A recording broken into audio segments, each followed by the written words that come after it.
the whole time. And hi, welcome to Urban Goes Green, and I'm here with Claire again. Hi.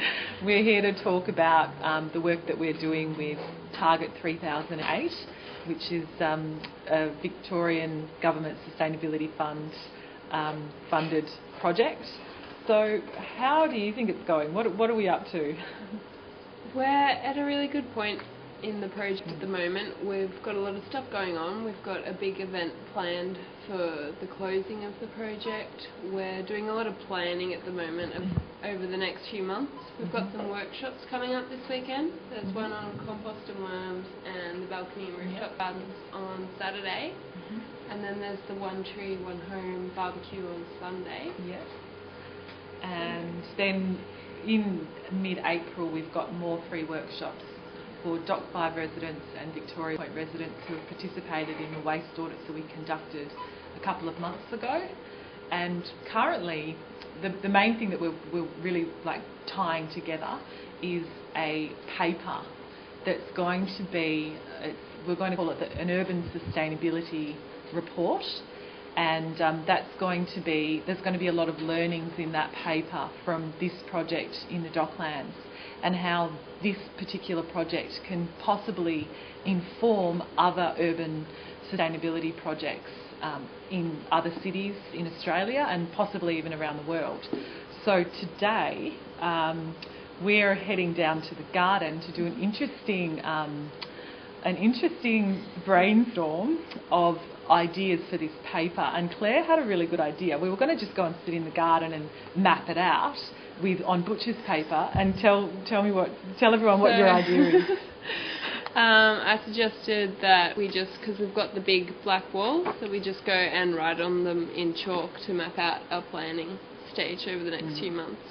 And I think that's it's a really interesting idea. So there's going to be all these concepts linking to the garden and linking to what we're doing in the community, written all over the fence of the garden.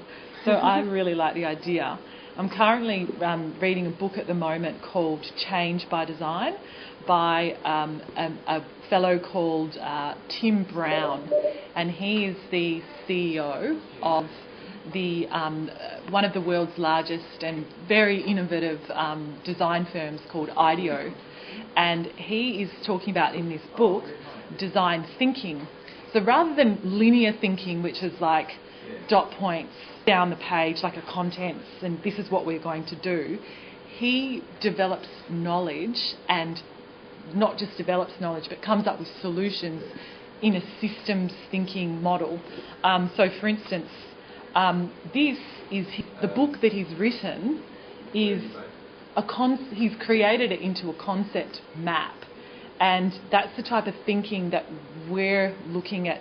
You're dealing with sustainability, which is cross silos, across disciplines, and bringing together community, government, local business. You need to think holistically, and you need to think holistically to have holistic and collaborative solutions in the end. And that's why you make connections that are a lot more difficult.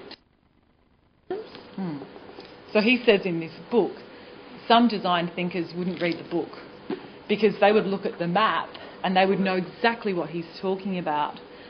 So hopefully our concept map that we do in the garden today, draws a picture and draws some connections of what we're doing, and then in turn we'll turn that not into a book but into a paper, and we'll be presenting that paper in early August to government, local business, Docklands community and academics, and this paper will become accessible to the public via our website, and we possibly might even deliver that paper to conferences to inform. It's going to be really interesting learnings from it, I think.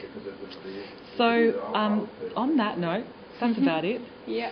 Except there's one more quote. I'm reading a lot at the moment. I just want to share this quote with you. It's from Amartya Sen, who's a Nobel Prize winner in 1998. He's an economist, and he talks about using and gathering together human potential to create changes. He's all about people making choices and having freedom of choice.